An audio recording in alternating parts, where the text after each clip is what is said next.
So, hey guys, today we're talking about a power creep that doesn't currently exist, but it could exist. So, today we're going to be going over that. So, here's the basic idea. So, let's just assemble a quick little example deck, kind of. So, let's assume we're playing something like Vanquish Soul. So, we're just going to assume Vanquish Soul is good, right? So normally what you would do is, well, let's, oh, we have to change this back for a second. Give it a moment. Okay, sure. So let's say this is a normal, wait, who even plays Trinity Burst? But anyway, let's assume this is a normal kind of Vanquish Soul deck, right?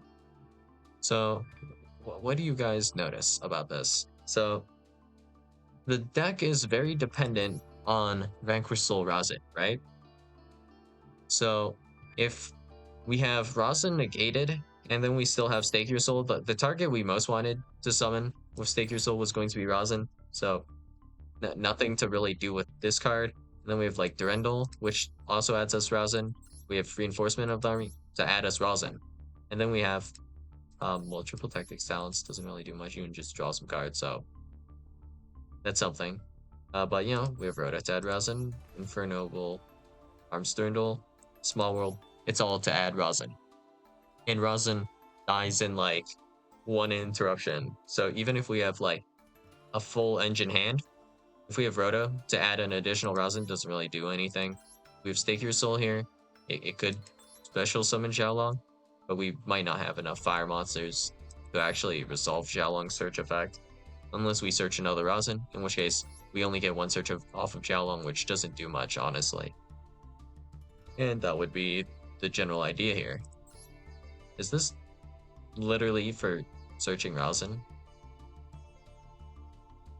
Wow. Don't you need Razin to make this card anyways? What is this degenerate list? But okay, that's just the general idea here. So what if in the future deck building is going to change like this? So it's not necessarily going to, but this is just a hypothetical, right?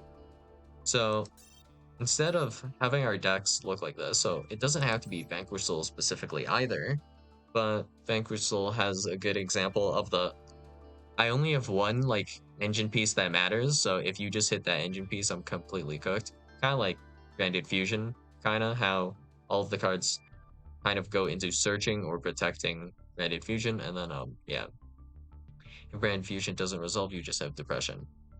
But okay. What if we have just a bunch of starters for starters, so they don't individually get as affected by this specific problem, I guess. So let's grab Gold Sark, I guess. And then we have like maybe something like Prep of Rights, like pre-prep. So pre-prep, you don't even need that many copies of pre-prep necessarily. And then we can grab like Dark Necromancer, I guess, or something. And I mean that this deck list specifically is not necessarily going to work that well, but just conceptually, this is what we're looking at, I guess. Something like this. Then we'll grab like some Rise Hill monsters, I guess. Like boom, boom, boom. So let's assume these cards are actually all unlimited, but you're just playing these as mostly one-ups. And this is actually increasing the consistencies of decks higher if we're running extremely efficient engines all together like this, right? So obviously these cards don't work together necessarily, right? But just conceptually, imagine a 40 card deck where we have mostly a lot of one-ofs. Maybe we have a few 3-ofs here and there. But if our card pool increases enough, it'll become eventually possible for us to utilize all of these cards, right?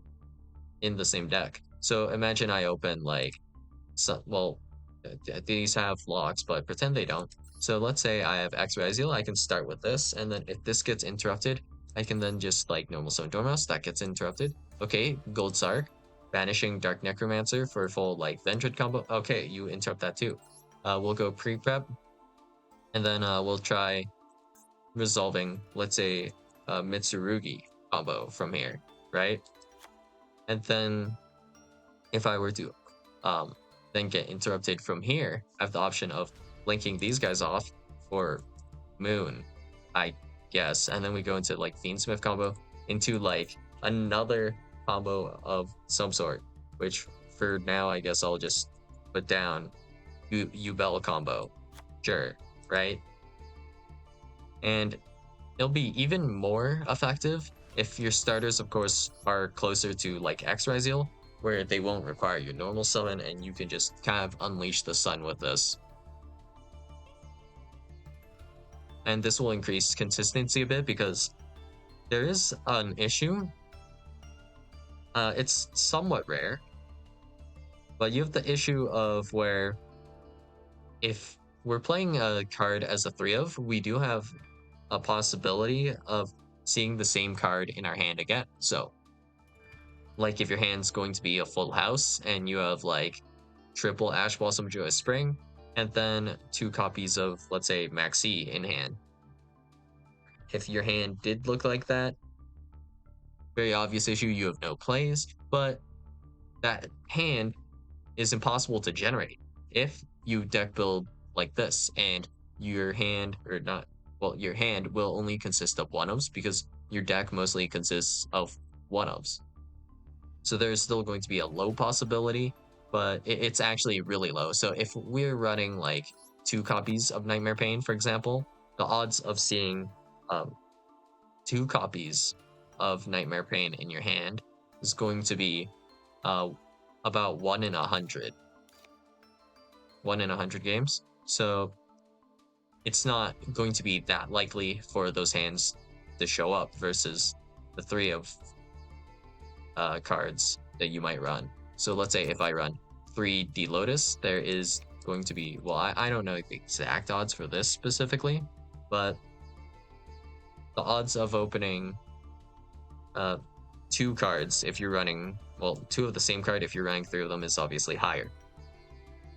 And I mean, it's not going to be that apparent if we're only looking for one specific 2 of, like if you are running 2 kind of bricks, like for example, Gravity Ninja Geo, if you're running 2 of those, you just don't want to see specifically those cards. But if we're running like 3 Ash Blossom, 3 of a starter, 3 of a different starter, and we're running a bunch of 3 ofs, like, you know, 3 Imperm or whatever, the odds of seeing dupes are going to be higher. And maybe you don't want to see dupes in some cases, like Imperm is actually genuinely fine, so you wouldn't mind playing that as a 3 of regardless, right? But the more 3 ofs you run, the more odds you have of getting a kind of duplicate card, right? Like the same card. So like Flash and such in your opening hands, or in your hands in general, or drawing into them, which could arguably be worse. Imagine having an Ash Blossom you can't activate and then drawing a second copy of said card, or drawing a starter you already have, like Razin. Or just having 2 Razin in your hand, which isn't going to be that useful, especially if it's legitimately Razin and not like Stake Your Soul, right? But yeah, that's just the general idea here, right? And we could even throw in like Bonfire, and maybe we have more Bonfire targets than actually just the Ryzeal cards. The main limiting factor here is going to probably be the extra deck, but you know, that'll depend on things. So yeah, this can be a pretty wild concept, I think. But if you think about it, like in the really long term, this is actually better than our current decks in the sense of just consistency in our like combo and such. It's going to increase efficiency if we were able to feasibly pull this off by I don't know how much, but it is going to be a decent amount, I'm pretty sure. And also, if we're going second, having like a bunch of cards that well, a bunch of hand traps that are actually usable. Well, that's the issue partially, where certain hand traps just aren't very effective against certain decks, and now you're running them all as one-ofs. But if you did have a bunch of very powerful like one-off hand traps, or just hand traps you can activate regardless, so like Effect Veiler, we could run that at 3. Imperm, we can run this at 3 also. And then we have like a bunch of other one-ofs that are actually worth playing, like maybe one of Nibiru or something, right?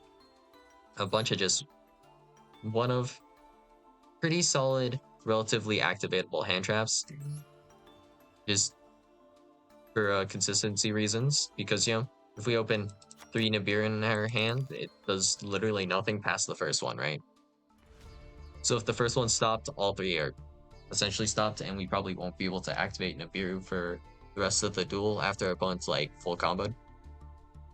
So yeah, that's kind of how that goes conceptually, right? It makes sense, I guess.